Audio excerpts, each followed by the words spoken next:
사람들이 인상을 찌푸리자 엄마가 얘기를 합니다. 얌전하게 있어라. 엄마가 이 세상에서 누구를 제일 싫어한다고 했지? 그러자 아이가 잠시 고민하다가 대답합니다. 아빠요. 아버지들이 조금 밀리는 것 같은데 그런 말이 있습니다. 태초에 하나님이 지구를 만드셨다. 그리고 쉬었다.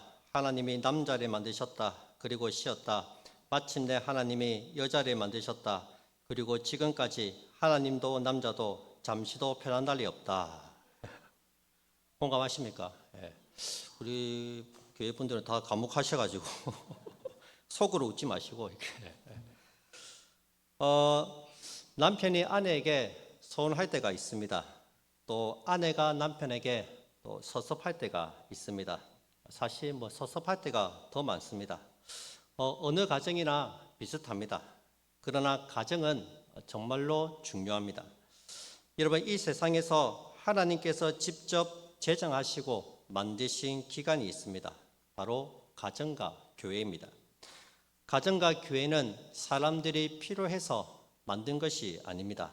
하나님께서 직접 제정하시고 만드셨습니다. 하나님께서는 남자와 여자 두 사람이 각각 부모를 떠나 한 몸이 되게 하셨습니다. 24절 말씀에 이러므로 남자가 부모를 떠나 그의 아내와 합하여 둘이 한 몸을 이룰지로다. 하나님께서 남녀가 결혼을 해서 가정을 세우라고 명령하셨습니다. 그런데 오늘날 가정이 무너지고 있습니다. 갈등과 상처, 이혼과 분열로 몸살을 앓고 있습니다. 요즘 TV 프로그램을 보면 이혼을 주제로 한 프로들이 많이 있습니다. 결혼 지옥, 이혼 승려 캠프, 깨어진 가정을 소재로 한 프로그램들입니다. 그리고 영화도 있죠. 결혼은 미친 짓이다. 그런 영화도 있었습니다. 부부 간의 갈등으로 가정이 깨어지고 있습니다. 부부가 원수처럼 살아갑니다. 사이의 기본 단위가 가정인데 이 가정이 무너지면 그 사이도 무너집니다. 그래서 오늘 창세기 말씀을 통해서 하나님께서 세우신 가정의 원리를 함께 나누고자 합니다. 창세기 1장에 보시면 하나님께서는 창조의 매 순간순간마다 보시기에 좋았더라고 말씀하셨습니다. 첫째 날 빛을 만드시고 보시기에 좋았더라. 둘째 날 하늘과 땅을 만드시고 보시기에 좋았더라. 마지막 날 사람을 창조하시고 보시기에 심히 좋았더라 말씀하셨습니다. 창세기 2장에서는 사람의 창조에 대해서 말씀하고 있습니다.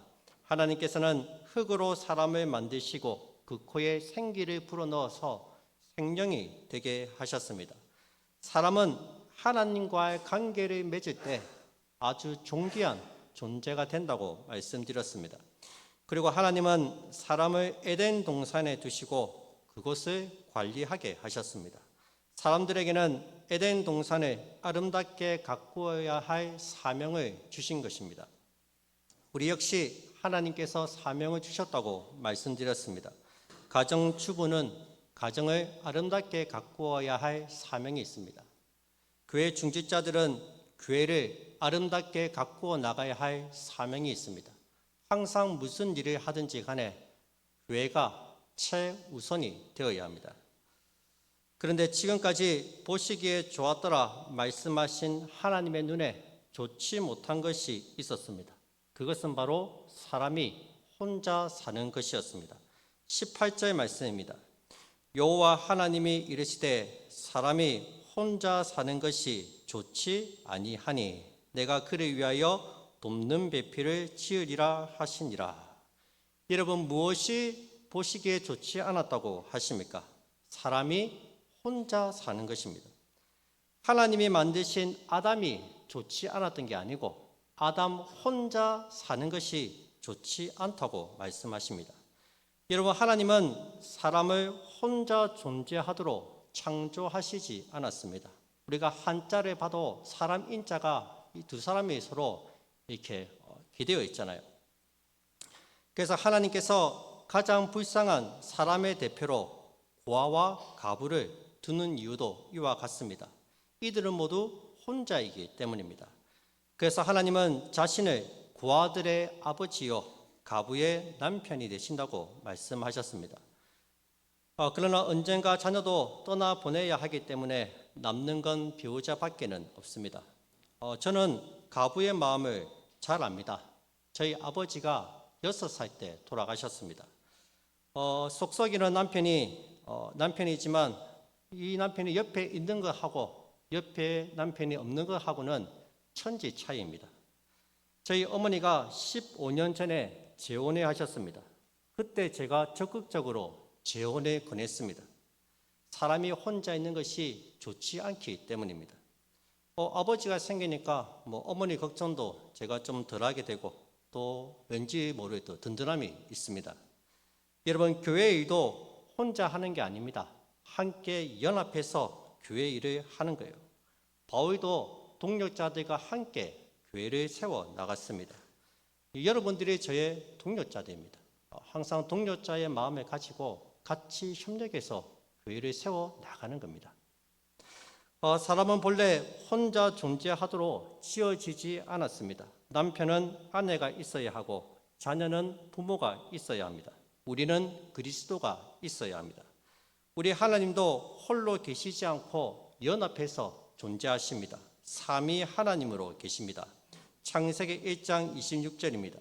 하나님이 이르시되 우리의 형상을 따라 우리의 모양대로 우리가 사람을 만들고 그들로 바다의 물고기와 하늘의 새와 가축과 온 땅과 땅에 기는 모든 것을 다스리게 하자 하시고.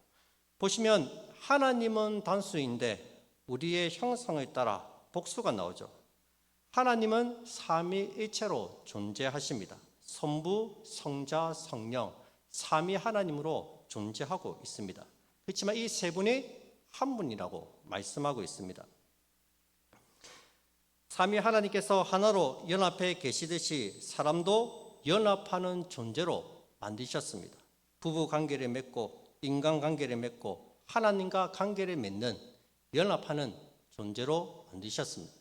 교회가 언제 힘이 있습니까? 서로 하나가 될 때 교회가 힘이 있습니다. 분열되어 있으면 금방 무너집니다. 하나가 되지 않으면 힘이 없어요. 하나 되어 함께 나갈 때 힘차게 차고 나갈 수가 있습니다. 이제 하나님께서는 혼자 있는 아담에게 돕는 배필을 만들어 주십니다. 여러분, 하나님께서는 아담과 연합하고 아담을 돕도록 동물을 지어 주시지 않습니다. 사람과 동물은 연합할 수 없습니다. 요즘에 1인 가구가 늘어나면서 반려동물에 대한 관심이 급증하고 있습니다. 동물은 돌봄의 대상은 될 수 있지만 연합하거나 돕는 배필은 될 수가 없습니다. 보시면 아담이 동물들에게 이름을 지어줍니다. 19절에 보시면 여호와 하나님이 흙으로 각종 들짐승과 공중의 각종 새를 지으시고 아담이 무엇이라고 부르나 보시려고 그것들을 그에게로 이끌어 가시니 아담이 각 생물을 부르는 것이 곧 그 이름이 되었더라. 아담이 동물들의 이름을 다 지어줍니다.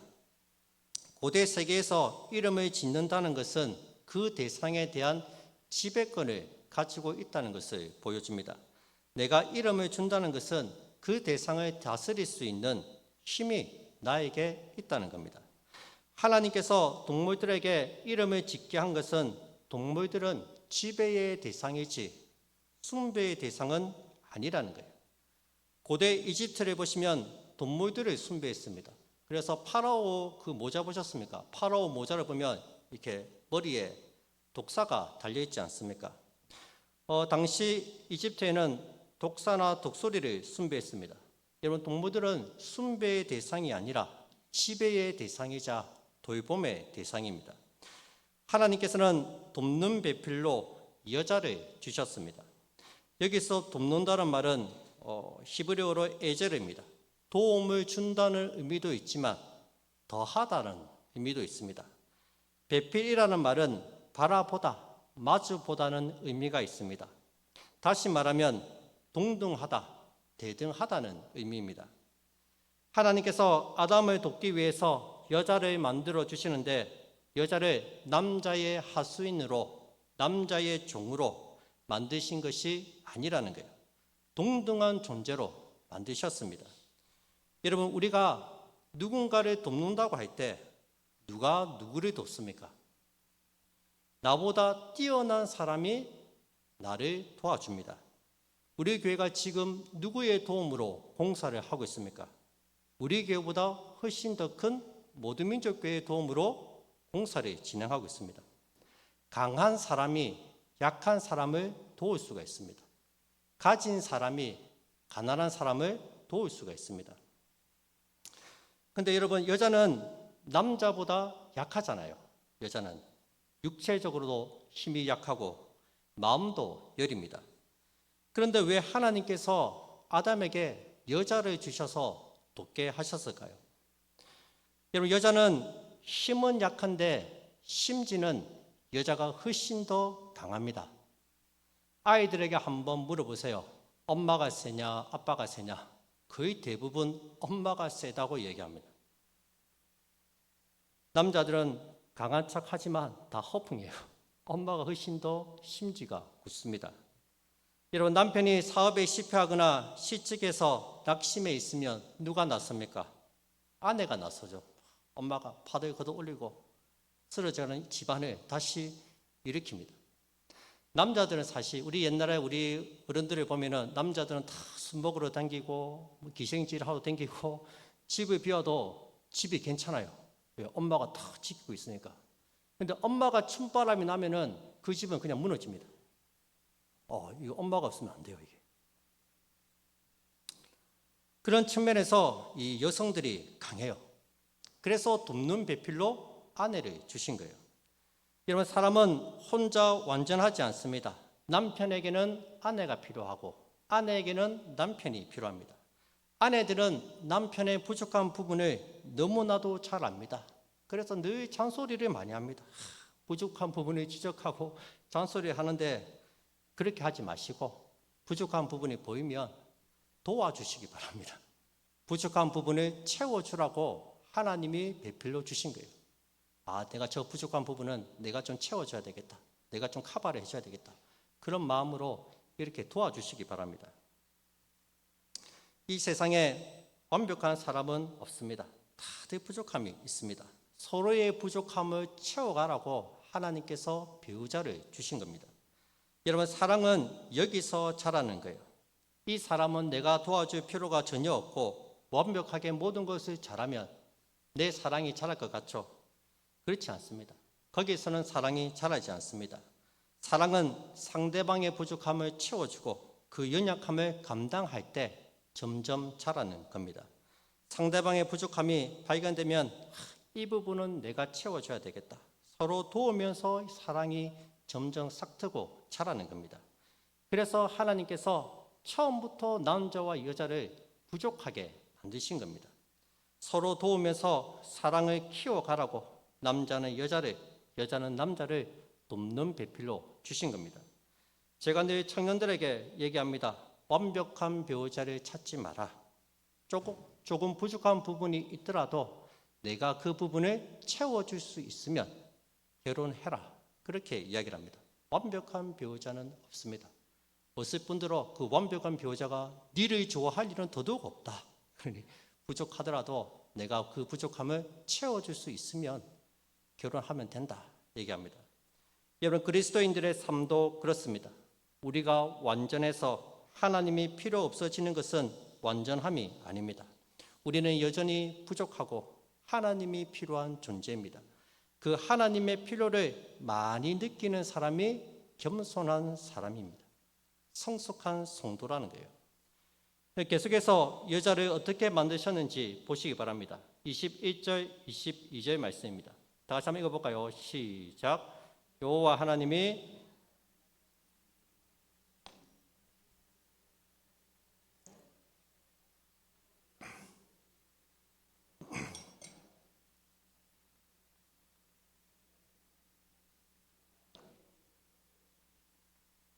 하나님께서 여자를 만드시기 위해서 먼저 아담이 깊은 잠에 들게 하십니다. 그리고 아담의 갈빗대로 여자를 만드십니다. 왜 갈빗대로 만드셨을까요? 아담은 뭘로 만들었습니까? 흙으로 만드셨죠. 흙으로. 그러면 하와도 흙으로 만들면 되는데 왜 갈빗대로 만드셨습니까? 에덴 동산에 널린 게 흙인데 그 흙을 가지고 만들면 되는데 왜 굳이 갈빗대로 여자를 만드셨냐는 거예요. 그 이유가 뭡니까? 내 몸처럼 네 아내를 사랑하라는 거예요. 그래서 아담이 그의 아내에게 제일 처음 한 말이 무엇입니까? 이 세상에 태어난 인류가 처음 시작할 때 제일 처음 한 말, 그게 뭐죠? 남자가 여자에게서 한 말이죠. 23절에 아담이 이르되 이는 내 뼈 중에 뼈요 살 중에 살이라 이것을 남자에게서 채하였은즉 여자라 부르리라 하니라. 제 처음 말이 사랑 고백이에요. 여러분, 아내는 누구입니까? 내 뼈요 내 살입니다. 나 자신처럼 아내를 사랑해야 됩니다. 에베소서 5장 28절입니다. 이와 같이 남편들도 자기 아내 사랑하기를 자기 자신과 같이 할지니 자기 아내를 사랑하는 자는 자기를 사랑하는 것이라. 내가 내 몸을 아끼고 사랑하듯이 아내를 내 몸처럼 아끼고 사랑해야 됩니다. 아내가 다리가 아프면 내 다리가 아픈 거예요. 아내가 머리가 아프면 내 머리가 아픈 거예요. 아내가 기쁘면 나도 기쁜 거예요. 아내가 슬프면 나도 슬픈 거예요. 그게 내 자신처럼 사랑하는 겁니다. 또 에베소서 5장 25절에 남편들아 아내 사랑하기를 그리스도께서 교회를 사랑하시고 그 교회를 위하여 자신을 주신같이 하라. 예수님께서 우리를 위해서 자기 목숨을 십자가에 내어 주신 것처럼 그렇게 아내를 사랑하라고 말씀하십니다. 네 목숨을 바쳐서 아내를 사랑하라는 거예요. 청년들이 한 번씩 결혼할 상대를 데려오면 제가 남자에게 꼭 물어봅니다. 네 이 여자를 위해서 죽을 수 있나? 예, 죽을 수 있습니다. 목숨 바쳐 사랑합니다. 그럼 결혼해라. 남자는 아내를 위해서 죽을 수 있으면 결혼하면 됩니다. 그렇게 사랑하라 하십니다. 아내는 어떻게 남편을 사랑합니까? 아내의 남편에 대한 사랑은 순종으로 드러납니다. 24절 말씀입니다. 그러므로 교회가 그리스도에게 하듯 아내들도 범사에 자기 남편에게 복종할지니라. 우리가 예수님의 말씀에 순종하듯이 아내들도 남편에게 순종하라 말씀하십니다. 여러분, 순종하는 게 어려울까요? 아니면 사랑하는 게 어려울까요? 뭐가 어렵습니까? 사랑하는 게 더 어렵습니다. 남편이 아내를 사랑하는 데는 아무런 조건이 없습니다. 무조건 사랑해야 합니다. 여러분, 예수님이 그렇게 우리를 사랑하셨잖아요. 예수님 우리를 사랑하신 데 이유가 있었습니까? 아무 이유가 없습니다. 오히려 우리가 죄인 되었을 때, 오히려 하나님 마음대로 살지 않고 내 멋대로 살 때 주님은 우리를 위해 십자가를 지셨고 죽으셨습니다. 그렇게 아내를 사랑하라는 거예요. 아무 이유 없이, 조건 없이 사랑하라는 겁니다. 우리는 늘 조건은 있습니다.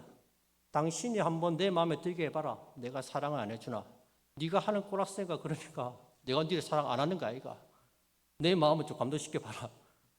그렇게 자꾸 조건은 있어죠. 조건에. 네가 이렇게 하면 내가 사랑해 줄게. 여러분, 성경에는 조건이 없습니다. 무조건 사랑하는 거예요. 아내를 사랑하는데 아무런 이유도 조건도 없습니다. 그래서 사랑이 순종보다 더 어렵다는 거예요. 남편은 아내를 그렇게 사랑해야 됩니다. 무조건 사랑해야 됩니다. 있는 모습 그대로를 사랑해야 됩니다. 이렇게 하면 사랑해 줄게, 저렇게 하면 사랑해 줄게, 그런 거 따지지 않습니다. 그냥 있는 모습 그대로 사랑하는 거예요. 그리고 아내는 돕는 배필로서 남편을 돕고 남편을 잘 세워줘야 됩니다. 남편은 생명 바쳐 아내를 사랑해야 됩니다. 그래야지 아내가 살고 가정이 삽니다. 이제 하와와 아담이 결혼을 합니다. 24절 말씀입니다. 이러므로 남자가 부모를 떠나 그의 아내와 합하여 둘이 한 몸을 이룰지로다.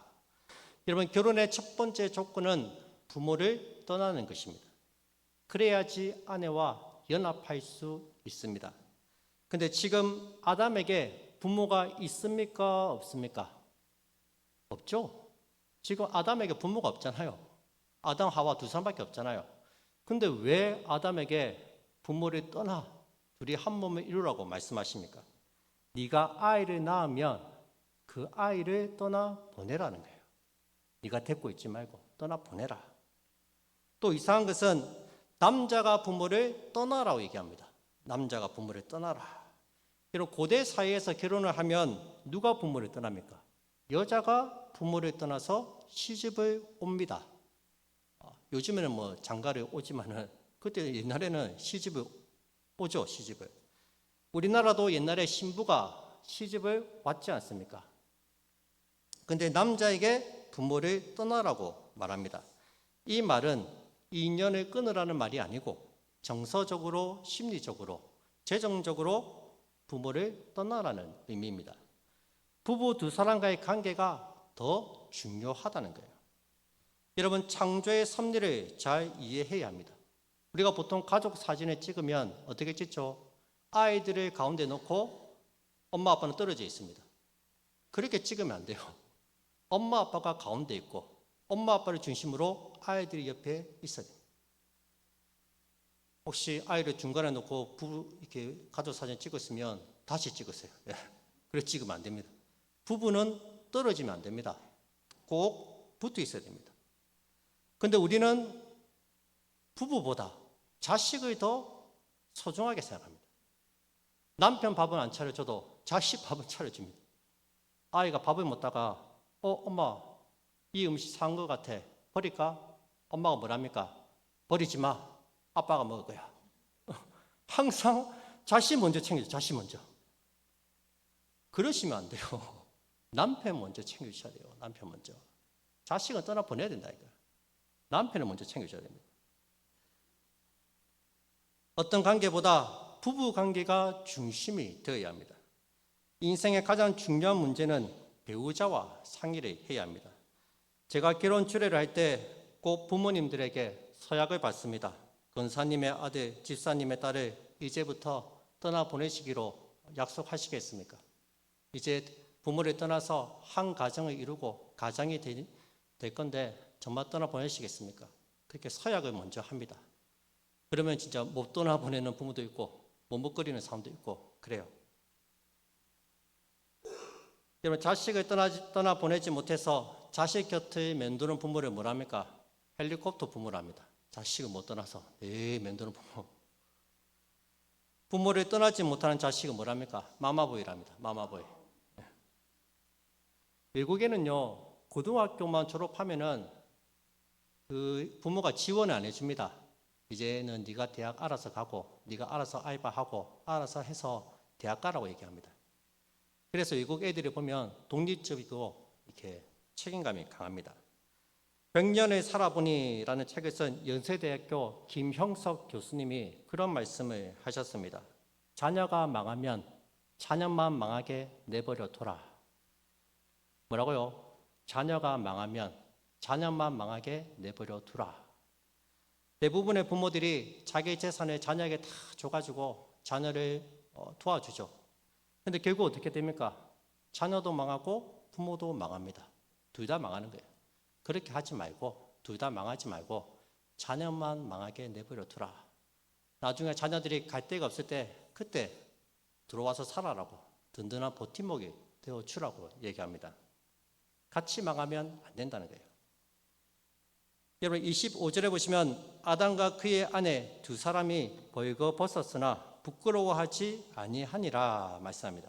이것은 부부 두 사람이 온전한 연합을 이룰 때 나타나는 결과입니다. 벌거벗었으나 부끄러워하지 아니했습니다. 이 모습은 선악과를 따먹기 전에 타락하기 이전에 하나된 부부의 아주 이상적인 모습입니다. 선악과를 따먹은 후에는 이렇게 자기가 벗은 줄 알고 부끄러워서 숨었지 않습니까? 여기서 벌거벗었다는 것은 옷을 입지 않았다는 말도 있지만 그 어떤 것도 숨기지 않았다는 의미도 있습니다. 여러분, 가정은 우리의 모든 것이 다 드러나는 곳이 가정입니다. 부부가 함께 살면은 좋은 모습도 보여주지만 안 좋은 모습들, 안 좋은 습관들이 다 드러나게 되겠습니다. 나의 밑바닥까지 다 드러납니다. 사람들은 잘 몰라요. 내가 어떤 사람인지. 근데 배우자는 압니다. 왜? 그 사람의 밑바닥을 다 봤기 때문에. 그 사람의 인격과 성품, 그게 어디까지 있는지 배우자는 다 알고 있습니다. 그런데 온전히 연합을 이루게 되면 그런 것이 드러나도 부끄러워하지 않는다는 거예요. 우리는 나의 약점과 못난 부분을 감추고 싶어 합니다. 이것이 드러나면 놀림을 당하거나 비웃음거리가 될 것이 뻔하기 때문입니다. 그런데 부부는 약점과 허물을 덮어주고 가려줍니다. 까발리지 않아요. 부부는 다 덮어줍니다. 누구보다도 아내는, 남편은 내가 어떤 사람인지 잘 압니다. 내 성격이 얼마나 뭐 같은지 잘 알아요. 근데 부부는 다 덮어줍니다. 가려줍니다. 그것이 사랑입니다. 베드로전서 4장 8절에 무엇보다 뜨겁게 사랑할지니 사랑은 허다한 죄를 덮느니라. 뜨겁게 사랑해야지 허다한 죄까지 덮을 수가 있습니다. 가정이 그러해야 하고 우리 교회가 그러해야 됩니다. 교회는 성도들이 서로 뜨겁게 사랑하는 것입니다. 교회는 성도들의 약점과 허물을 덮어주고 가려주는 것이 교회입니다. 허물을 들춰내는 것이 아니라 허물을 덮어주는 거예요. 민망해하지 않도록, 부끄러워하지 않도록 만들어줘야 됩니다. 그것이 사랑이 넘치는 뜨겁게 사랑하는 교회입니다. 여러분, 누구나 실수할 수 있고 누구나 잘못할 수 있습니다. 너무 오랫동안 안 좋은 감정을 갖고 있지 마시기 바랍니다. 본인만 힘듭니다. 본인만 힘들어요. 기도도 안 되고 은혜도 막히고 본인만 힘듭니다. 빨리 털어내 버리세요. 뜨거운 사랑으로 허다한 죄를 다 덮어주시기 바랍니다. 누구나 허물이 있고 누구나 부족한 부분이 있습니다. 그거에 놓고 여기저기 말하지도 말고 기도하시고 하나님을 찾으세요. 하나님께서 은혜를 베풀어 주실 겁니다. 말씀 맺겠습니다. 하나님께서는 혼자 있는 아담에게 100명의 친구를 만들어 주시지 않습니다. 아담, 너 참 외롭겠다. 내가 100명의 친구를 만들어 줄게. 같이 재밌게 놀아.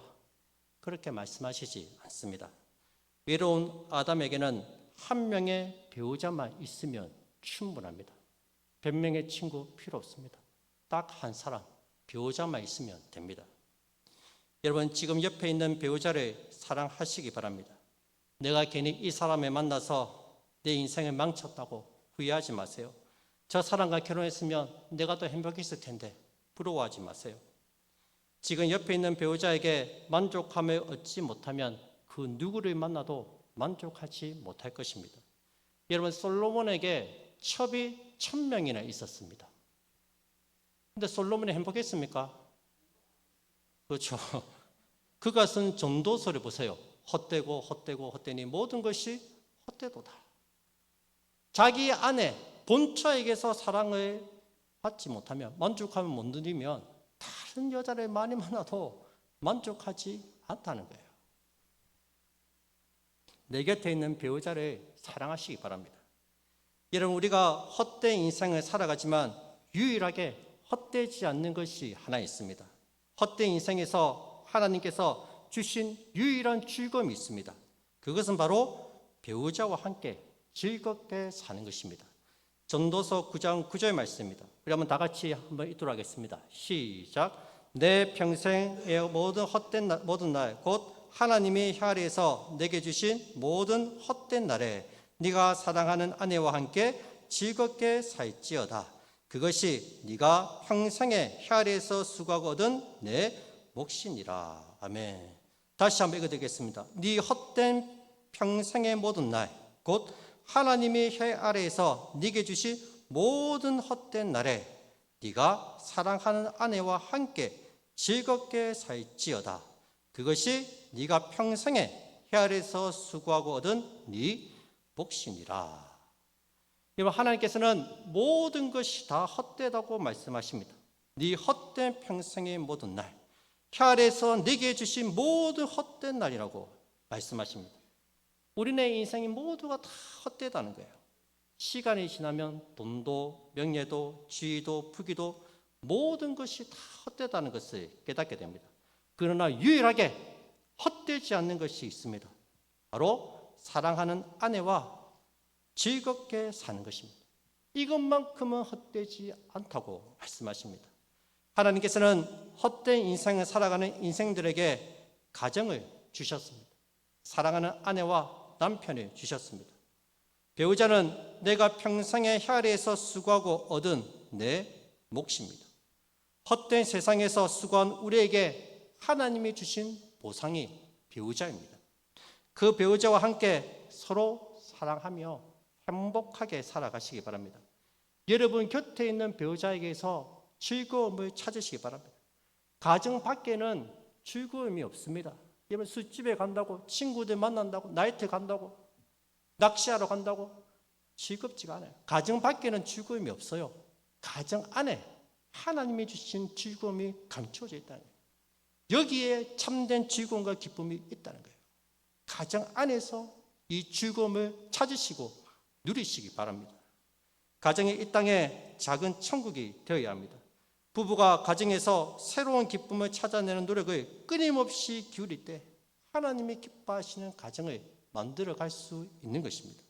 우리의 가정이 믿음의 가정, 기쁨이 충만한 가정이 되시기를 주님의 이름으로 축복드립니다.